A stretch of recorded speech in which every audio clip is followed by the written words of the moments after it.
ஏய் பீடமணி நேத்து மருந்து குடிச்சிட்டு ஆஸ்பத்திரி தூக்கிட்டு போனேன்ல, என்ன ஆச்சு? அது டாக்டர் சிரமம்னு சொல்லி பொண்ணு பணம் முடியாம சொல்லிட்டாருன்னு.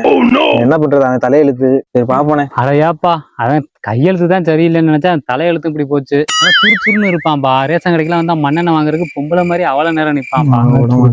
தான் விதி அவனுக்கு இருக்குப்பா. சீனு தம்பி சீனு அண்ணே, சீனு தம்பி எல்லாம் செலிபிரிட்டி ஆட்டாருப்பா. நம்மளாம் கண்டுக்க மாட்டாரு. நீ வேற அப்பெல்லாம் ஒண்ணும் இல்லண்ணே. சரிப்பா, என்னப்பா நம்ம ஏரியால தண்ணி புள்ள எல்லாம் ஏத்திட்டாங்களாம், எதுவுமே கண்டுக்காம இருக்கிறாங்க யாரும். நம்ம தண்ணி குடிக்கிறதுண்ணே, நமக்கு அதெல்லாம் தெரியாதுண்ணே. அப்புறம் எந்த தண்ணிப்பா குடிக்கிற? நம்ம கேன் வாட்டர் தானே. நீங்க தண்ணி வரி ஏற்றி விட்டாங்க. நம்மளால தண்ணி புள்ள கட்ட முடியல. நம்ம என்ன அரசு வேலையாப்பா பாக்குறோம்? நம்ம கூலி வேலை பார்த்து பொழைச்சிக்கிறது தான். என்ன ஒன்றுன்னே தெரியலப்பா. பைத்தியம் முடிக்கிற மாதிரி இருக்குது. 4 hours later. மண்ணு விற்கிறதா வீடு எங்க பார்க்கல முடியும். சிமெண்ட் என்ன ரேட்? என்ன மாப்பிள்ள என்ன முடியலையா? கொத்தனாருக்கு என்ன சம்பளம், சித்தாளுக்கு என்ன சம்பளம், டீ செலவு, வடை செலவு, கோயில முதற்கொண்டு நம்மளாப்பா கொடுக்குற மாதிரி இருக்குது.